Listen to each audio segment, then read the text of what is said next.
Thank you for listening to Perfectly Palm Beach.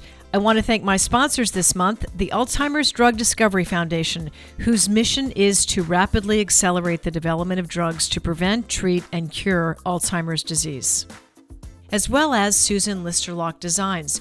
Her contemporary and traditional custom jewelry using rare gems and precious metals is located on Nantucket and is open June through December and in Palm Beach, January through May. Log on to SusanListerlock.com for more information. Hey, everybody, and welcome to Perfectly Palm Beach. We are the place where you hear great conversations with interesting Palm Beachers.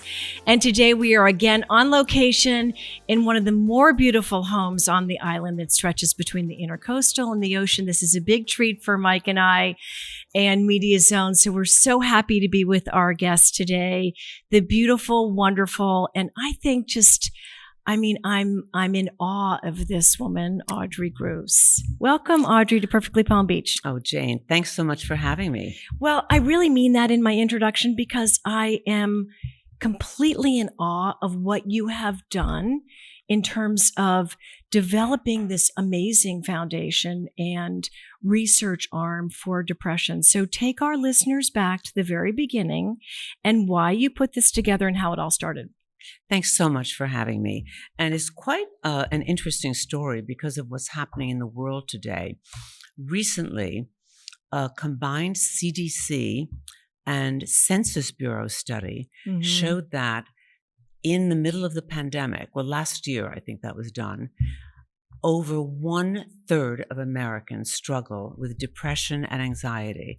That is Definitely. Just extraordinary. Yeah. I mean, I can't tell you which diseases are involved that, are more than depression. But depression is right up there in terms of prevalence. So with that in mind, 15 years ago, actually, when depression was not as prevalent, maybe about 20 million people every year and no one talked about it 20 years ago. Yeah, exactly. But about 15 years ago, the year after my mother passed away, I had met with psychiatrists and researchers, and I found out that the situation with depression and depression research was so behind the times. The interesting thing is that my mother's name was Hope. Literally, that was her name, and a beautiful name. And she struggled with depression since she was about in her 30s. Clinical depression. And I never really thought that there was anything that they needed from me. I thought that a big pharma created all these fabulous medications that help people, and they just decided which medication they would take, until I found out that all the medications currently on the market are all versions of Prozac, which was introduced about 35 years ago. In 1985, Incredible. Over 35 years ago. So when I found out that... So it's the same cocktail for everybody, you're saying? The same cocktail or the same version of Prozac, one version or another. And I found out that up to 50% of people who struggle and have that diagnosis do not respond to the existing medications out there. And they continue to have, side effects to the medications and all of that. So I really realized that there were so many people struggling, so many people who weren't being helped by medication. And then research was really not at the level that it should be for this type of illness, which is a mind and body illness. It's just such a strong illness that envelops everything.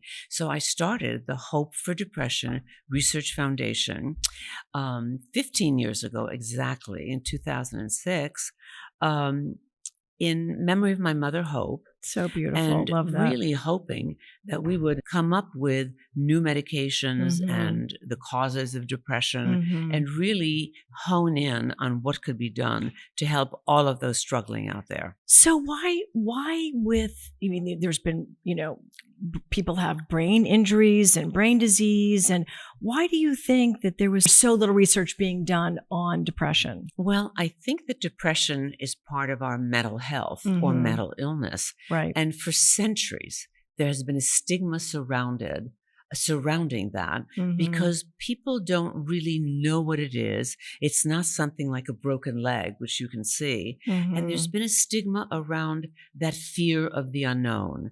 And I think when something is not that spoken about, it's also not that funded by the government.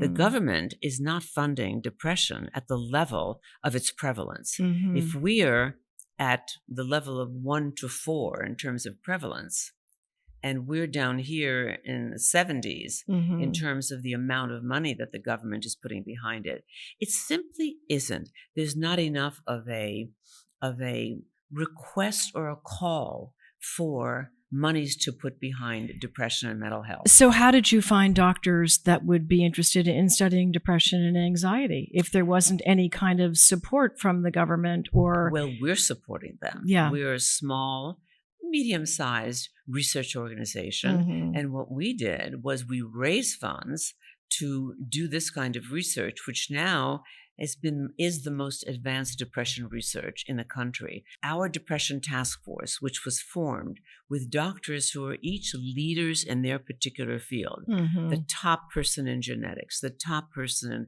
in molecular biology, chemical biology, epigenetics, etc. These doctors all want to do more research, and we funded this group to work together to share their information and make things happen more quickly. And it's happening. And today we have a clinical study on possibly a completely different category of medication than the Prozac type, the SSRIs. We are doing a clinical study at Mount Sinai and Columbia to determine if this new compound that we have, if it can be a viable new antidepressant. The initial results are wonderful. It looks amazing, very, very Audrey. good. That's really incredible. It really does. So through all of your research and obviously living with a depressed parent, I'm curious, let me ask 2 questions actually. One is, were you aware of the fact that your mother was depressed as a child? Did you really realize that? And 2, what are the signs of depression that you can share with our listeners? Well, because there's a difference between being blue and being depressed, right? Totally. Yeah. Those are 3 questions. So yeah, 3 questions. Sorry. Yeah. Actually, when we were children, I was, I think in my preteens, we didn't know our mother was ill. We only knew that she kind of had a nervous breakdown. That's what my father told us. The doctors told him. And when she had a nervous breakdown and had to be hospitalized, my father said that we didn't know very much about it, but that she wasn't feeling well and had to go to the hospital. When we heard that she had a nervous breakdown, my 2 sisters and I thought that we did something to break her nerves. Well, right, of course. Get a sense of guilt. And what did we do to make that happen? Right. But years ago, 4 or 5 decades ago, what they called a nervous breakdown is really known today as major depressive disorder. So unable to get out of bed, unable to function. Absolutely. Yeah. So maybe we noticed that my mother slept a little bit more or wasn't eating. I mean, but as kids, you're involved in your own world. Yes, it's very hard to. It's yes, very hard it's to know. very hard. Very I know. hard. But it's also very difficult afterwards. My mother continued not to be totally helped with her depression. She felt better, but then would have breakthroughs again when she didn't feel as well and had to be hospitalized. Oh my gosh, and she had 3 children. It's just so 3 difficult. children, yeah. Exactly, that my father ended up raising at certain points in our life. Right. It was very painful. I'm sure. And the after effect too, when you have a mentally ill parent and nobody talks about it, you have to feel shame and you hide exactly. it, Yes. and you don't really know what it is. Yeah. You kind of carry that guilt and that shame for a long time until you deal with it. Many people don't know. This is even a good way to deal with it. This is a good way. You're amazing, incredible. That concept of taking a very negative, difficult thing in your life and making something positive out of it, really, that action step really makes you feel better. Right. And the moment that we started the foundation, that we got the best doctors to be part of it, that our research started really proving certain aspects of what causes depression and new directions to go in depression.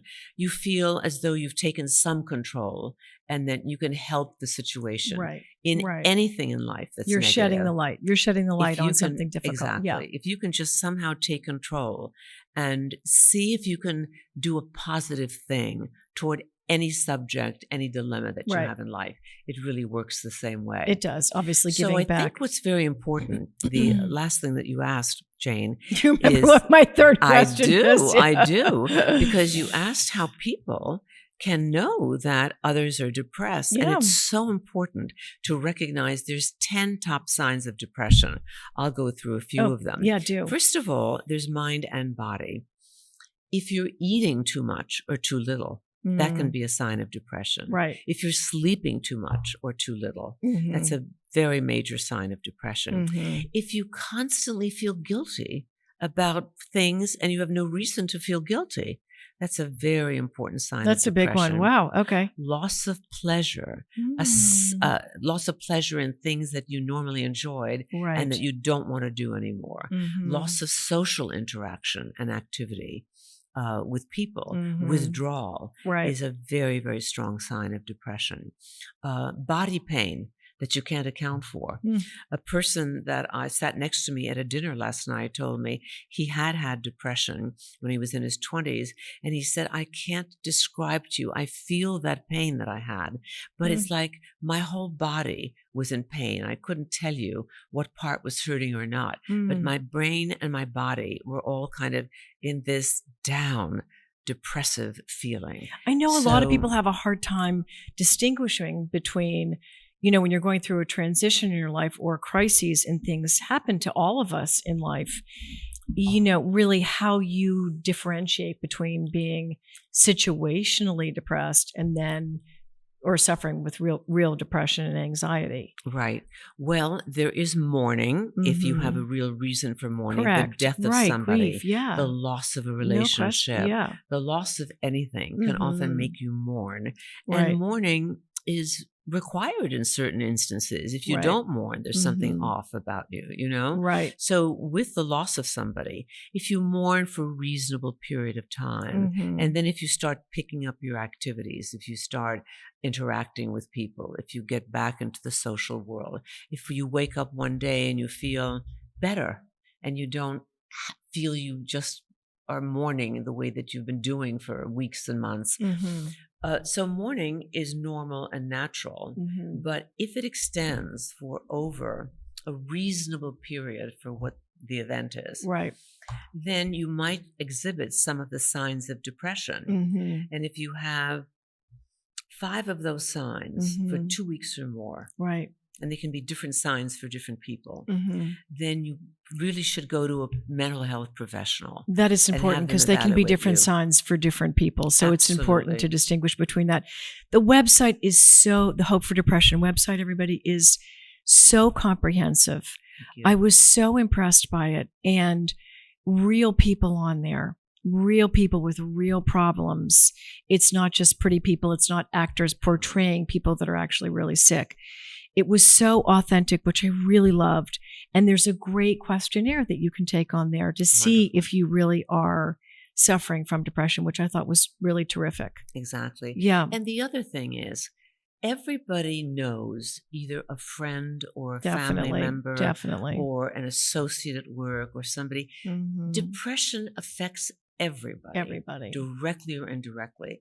And if you could familiarize yourself with those 10 symptoms, if you have a close friend and you know that they're off, you know that they've been complaining about eating or not sleeping, or that they don't want to go to the movies anymore. Well, nobody does anymore. But anyway, they don't want to have that juicy hamburger and French fries. Exactly. But if something is just so, something is making you feel that your friend is not the way that they always are, ask them if there's something happening. That's such good advice. Ask them if you can go with them to their doctor. Yes. I'll go with you to the doctor, but let's find out what's going on and what's really going on. You shouldn't be feeling this way. Of course. That's so important for people to know. Yeah, yeah.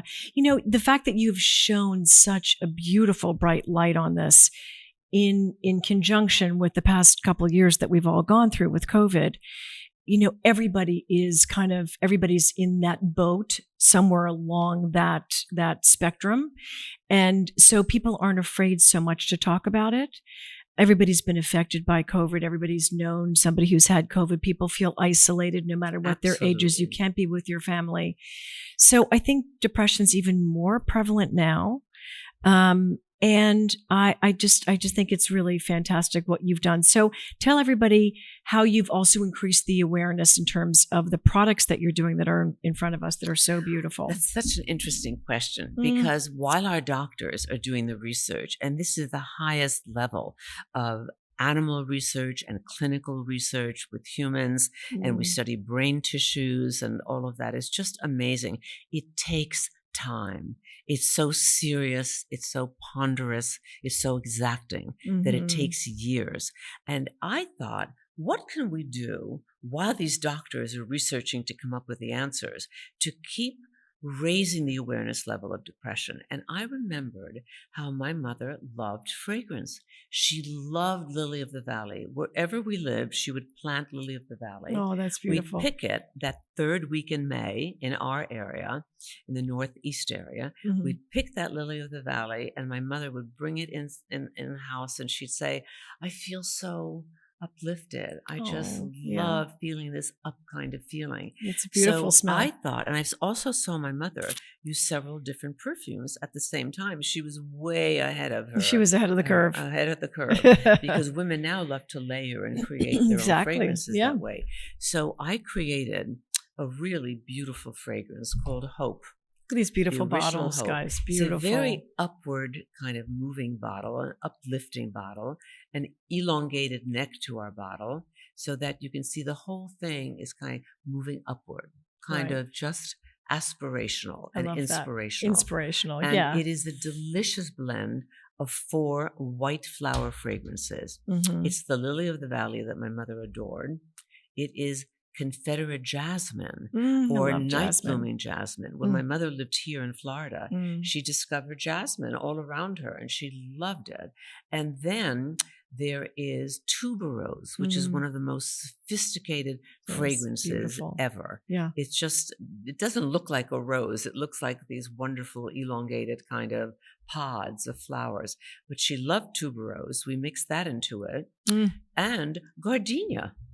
Gardenias that bloom everywhere here in Palm Beach. It smells so incredible. Every time I go walking, I go to those places where I can smell that. Love it. Exactly. Yeah. But when I went to one of the top 3 fragrance houses in the world, Firmenich, and I met with the president and told him this concept, he loved it. And they gave me one of their best noses. These are the people who really create fragrances. Oh, yeah. So I worked with them.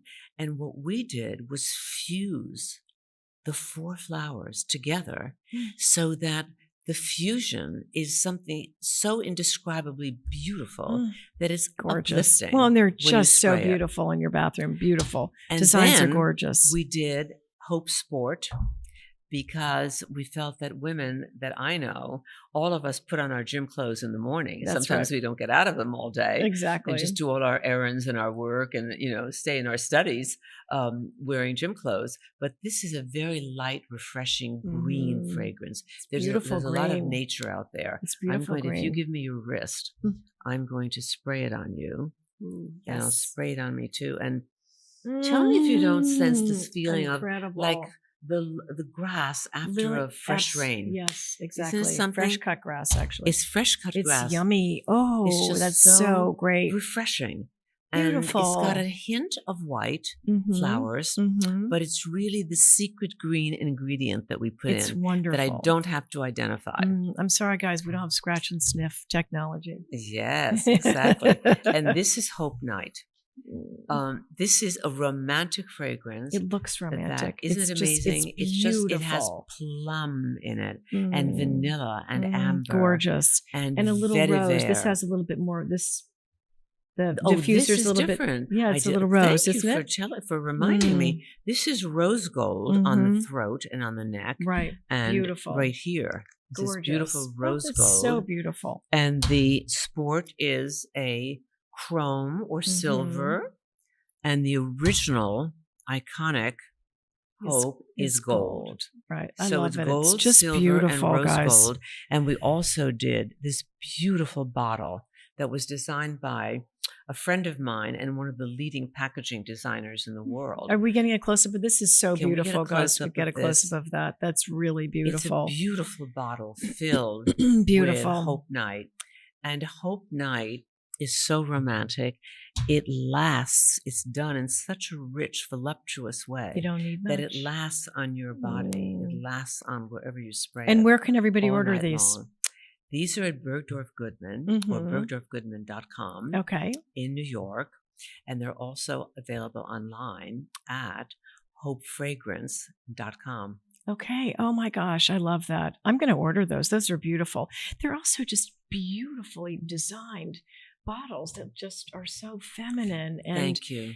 You know, and also since I know you and it's a connection to your mother, it means even more. It's so beautiful, really. I'll tell you what means that you've done even more. 100% of I was just going to get to that. Raise in fundraising goes directly back to research. And 100% of profits of the fragrances goes directly back to Hope for Depression Research Foundation. Incredible. So it's really a win-win. Incredible. Yeah. So tell us about your race. You've got events that you do around the country. I think you do one in the Hamptons, you do one in Palm Beach. Yes. Tell us about that. We have a wonderful Race of Hope. It's a 5K or 3.1 miles. Right. We start at the Royal Poinciana Plaza at the back of it by the water. We go under the bridge and then walk up the lake trail. Beautiful lake trail in Palm Beach. Go around, down some of the streets, where the police cordon it off for us. Right. And we come right back to Royal Poinciana.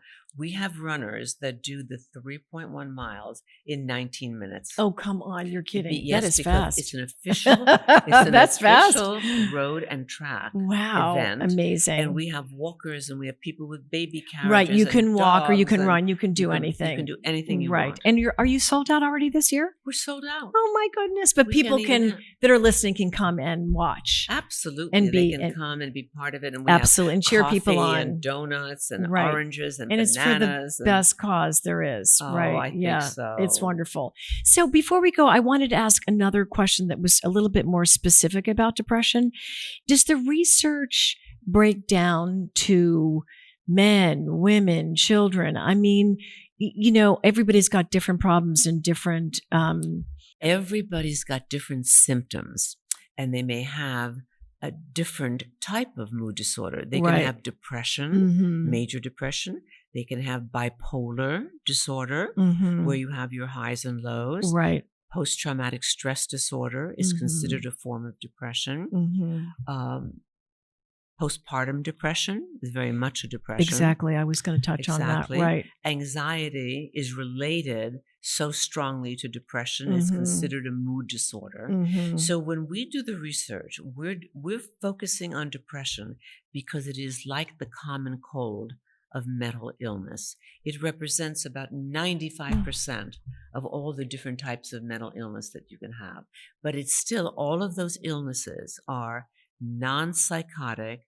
They're in touch with reality. Right. The other 5%, more or less, good distinction to make, are correct, really out of touch psychotic illness like schizophrenia and psychotic overtones. But the research is broken down just by psychotic and non-psychotic, but it's not broken down by research for children or research for men or women. It's not how you do it. Okay. It's your basic research for everybody. Overall depression. What we do focus on sometimes is the resistant depression, resistant to medication, because if you can solve that, you can solve regular depression that is not major MDD or not any of the others. So we try to find out the causes of depression in the brain.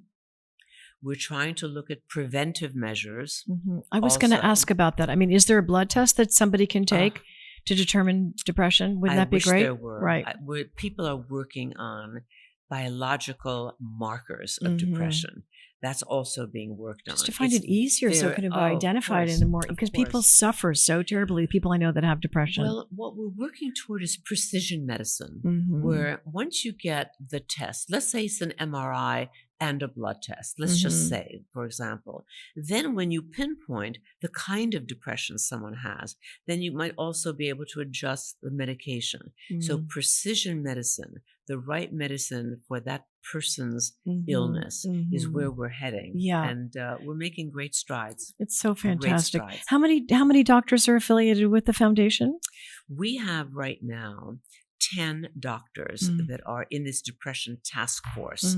And they have, good of word course, for it. their associates, their postdocs, and all these other clinicians that are working with them. But these are the key figures that are directing the research and sharing it, which has never before been done. That's the other thing is that, I'm so glad that you're calling it a task force, because I feel like we're kind of in an emergency situation. We are. With depression, because we are. Coming out of COVID, and I hope we're coming out of COVID, I don't know one person who isn't affected by, has some form of those depression symptoms that you mentioned before, whether they're on this end of the spectrum or on that end of the spectrum. Everybody's been affected. So doing this research is so crucial. And what we're coming up in some of our research is we found out that some people have more resilience or resilient genes in their system. So you and I may be alike in many ways, but we also have different genes, different makeup from our parents, from our background, and from epigenetics, the study of the environment that we're in. It's a big one. So you might require different medication. I might require different medication. And we have found that certain people affected by the same stresses can be resilient, and some others are not. So it's amazing what we're finding in our research. Are you guys focusing on diet too? Well, it's interesting you ask that. We have 4 pillars of good mental health. And the first one is nutrition. The second one is sleep, that you have to have a proper amount of sleep. And it's different for each person. The third is exercise. A moderate amount of exercise is so essential. Just being out in nature and breathing. Absolutely. Yes. Getting out in nature has been proven to really be effective and very good for our minds. Right. And the fourth is mindfulness or meditation. I was just going to ask that, whether alternative practices are really important in terms of this research. They're not even so alternative. They're really not that alternative anymore. That's true. Yeah, because they're so commonly known and proven to be very helpful in treating good basic mental health. I also love how celebrities are coming forward and really talking about their depression, because it helps so many other people. Every celebrity that opens up about their struggle with depression or any of the mood disorders, there are millions of people who just don't have a voice, don't have anyone to share that with, what they're going through. This year we had Michael Phelps, and it was extraordinary. He is the most outstanding person. I mean, he is a leader in sports, iconic in the swimming world, incredible. In the Olympics, the most medals, I think, of anyone. Plus his stature, he's so big and wide. His wingspan is incredible. And he stood up there and told us how he came back from the Brazilian Olympics, won 8 medals in that Olympics, and came home and didn't want to live. He just had... Can you imagine all those accomplishments and didn't want to live? And he explained to us what he had been going through and how he felt. And the audience was mesmerized. Oh, I'm sure. And we need celebrities to be more open and to share, with everyone. And when they do, it's phenomenal. So is it chemical, or was it situational? All depression is chemical. All depression is chemical. We make our own serotonin in our body. And what happens when we get stressed, or whatever the reasons are for depression, that serotonin is taken up by our nerve endings. and reduced serotonin comes into our system. So SSRIs are selective serotonin reuptake inhibitors. Medications inhibit the taking up of your own serotonin that you produce in your body. Incredible. Isn't Audrey. that fascinating? Yeah, it is fascinating. And people who are afraid of medication shouldn't be, because this simply enables your body to function the way that it should be. I mean, the SSRI antidepressants. Right. They unfortunately have some side effects. There. I mean, exactly. But there are some side effects that some people can't deal with, and they don't really work on everybody. And that's why we're trying to raise funds through some of our events, like the Race of Hope, to beautiful products, through our products and through the events that we do, to keep this research going. We're in proof of concept on a major new potential antidepressant, and it would change the playing field. It would really be amazing. So many people need it. And our Race of Hope is, we raised close to $400,000 already, even before the race is starting. And this money is going straight to that research, that clinical research, that is going to hopefully prove that this one compound we've discovered is going to be a brand new antidepressant. A game changer. Yes. So what's the end game here? You want to continue the research forever? I mean, you want to help as many people as to find a cure. In the interim, we want better medications with fewer side effects that will help more people, the people that aren't helped by the SSRIs. And we want some preventive measures, which those 4 pillars can help us with. And we want to keep raising more money to find a cure for depression, a diagnosis, a physical diagnosis, and a cure for depression. It's so beautiful, Audrey. Incredible that you're doing this. I think, you said an incredibly important thing at the beginning of this interview, which is if you are suffering from depression, if you are suffering from anxiety, and you have no one to talk to, even going to your website, Hope for Depression, can help anyone, because it can direct you to talk to the right person that might be able to change your life. Absolutely. And just having the conversation going about this illness that affects so many people it's a new thing. And people that open doors for other people, we're so happy to highlight on Perfectly Palm Beach, because the effort is so genuine and so authentic. And I love that about you, and I love that about people that come on here, because there's so many people that need help, in so many ways, and people have things to share. Yeah. And the one thing that I still have to share with you, please, is that we have a Race of Hope, a 5K 3.1 mile race this coming in 2 Saturdays. February 26th. February 26th. Yes. Saturday, February 26th at 8:00 at the Royal Ponciana Plaza. And even if you haven't had time to register, or you can't walk or run, come and watch the happening. It is a sea of yellow. It is everybody who is so positive, folks, and energetic about making a change, doing something, and helping one of the greatest humanitarian issues today. No question. There's just no question. And I have to tell everybody, when I was on the website, which I go to every once in a while, I love the blog. Rarely do I get in a blog where I want to read every single thing. It was so informative. Thank you. And it was, I mean, I don't want to say that it was perfect for lay people. I don't know if that's the right way to really say that, but it was very approachable and understandable. And there was, even though I don't suffer personally from depression, there were things on there that I could see were a part of my life, or other people in my life. And it just got my thinking cap going, and it rang bells. It's very informative and really well done. It really is. You. Yeah. Thank you. Are you kidding? It's hopefordepression.org. Yes, .org. Exactly. So thank you so much for being with Jane, it was great for being with us on Perfectly Palm Beach. And is there anything else that you want to talk to us about? I think we've said it all. We've said it all. And you're really making such a huge dent in this market. And, for the people that I know that have really suffered from depression, I thank you.